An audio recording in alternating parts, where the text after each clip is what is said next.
আসসালামু আলাইকুম। আমাদের আজকের দিনটা শুরু হলো এক ভিন্নভাবে। আমি প্রথমে নৌকা উঠলাম, তারপর খাসিটাকে নৌকা উঠানো হলো। এরপর রওনা দিলাম আমরা নদীর পথে। আমাদের গন্তব্য মিনি সুইজারল্যান্ড। এটা অবস্থিত সুরেশ্বর নদীর ওই পার। নৌকার মধ্যে বন্ধু, ছোট ভাই, বড় ভাই সবাই মিলে পেঁয়াজ, আদা, রসুন কাটছিল এবং বন্ধু সজীব চাল দিচ্ছিল খিচুড়ি রান্নার জন্যে। এর মধ্যে আমি ইলিশ মাছ ও চিংড়ি মাছগুলো নেড়ে দেখতেছিলাম। তারপর এক বড় ভাই ইলিশ মাছগুলো পানি দিয়ে খুব ভালোভাবে ধুইতেছিল। তারপর ইলিশ মাছের মধ্যে আমি লবণ ও হলুদ ভালোভাবে মিশিয়েছিলাম।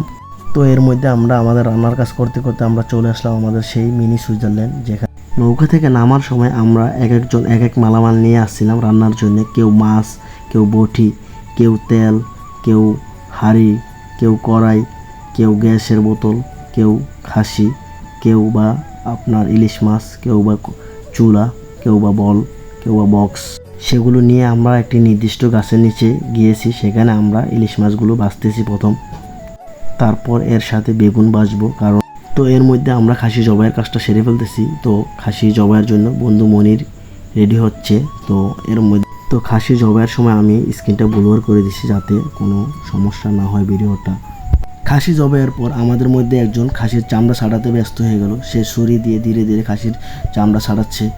আমিও এর মধ্যে একটু হাত লাগালাম। সবাই মিলে কাজ করার মধ্যে অন্যরকম আনন্দ। চামড়া ছাড়ানো শেষ হতেই আমি শুরু করলাম খাসি কাটার কাজ। আমি কষাই না হলেও খাসি কাটতে লাগলাম।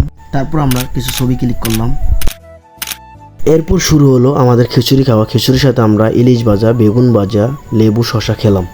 খিচুড়ি খাওয়ার পর লক্ষ্য করলাম আমরা যে এক কেস পানি নিয়েছিলাম সেই পানি অনেক গরম পড়াতে শেষ হয়ে যাচ্ছিল। তার কারণে আমরা ওই আশেপাশে কিছু বাড়ি ছিল, ওই বাড়িতে কয়েকটা বাড়ি খুঁজছিলাম টিউবওয়েল, কিন্তু টিউবওয়েল পাইনি। এর মধ্যে কয়েকটা বাড়ি খোঁজার পরে আমরা সেই কাঙ্ক্ষিত টিউবওয়েলটি পেয়েছি, যে টিউবওয়েলগুলো যেখান থেকে আমরা পানি সংগ্রহ করতে পারবো। এর মধ্যে আমি লক্ষ্য করলাম যে এখানের ঘরগুলো খুবই ছোট ও বনের। এখানকার মানুষগুলো এই ছোট্ট ঘরগুলোতে থাকে। একসময় মনে হলো তাদের জীবন নিশ্চয়ই কত সহজ, কিন্তু একই সঙ্গে কতটা সীমিত। এক ধরনের নিঃসঙ্গতা আর নীরবতা ছাপ পড়ে মনে। এই ছোট্ট ঘরগুলো যেন তাদের জীবন কাহিনীর এক চুপচাপ সাক্ষী। সব প্রস্তুতি শেষে অবশেষে খাসি রান্না হয়ে গেল। মাশাআল্লাহ, কি সুন্দর রং আর সুগন্ধ। এবার খাওয়ার পালা। এটা আমাদের দ্বিতীয় খাবার। এখন আমরা সাদা ভাত, চিংড়ি মাছ ও চিংড়ি মাছের ভর্তা খাবো। প্রতিটা কামড়েই ছিল মুখে জল আনার স্বাদ। খিচুড়ি ও মাছের পর অবশেষে আমরা খাসির মাংসের স্বাদ উপভোগ করলাম। পুরো পিকনিকের দিনটি যেন একসাথে আনন্দ, সুগন্ধ ও বন্ধুত্বের স্মরণীয় মুহূর্ত ভরে উঠল। তো আজকের ভিডিওটা এই পর্যন্তই ছিল। যদি ভিডিওটি ভালো লাগে লাইক, কমেন্ট করে, শেয়ার করে পাশে থাকবেন।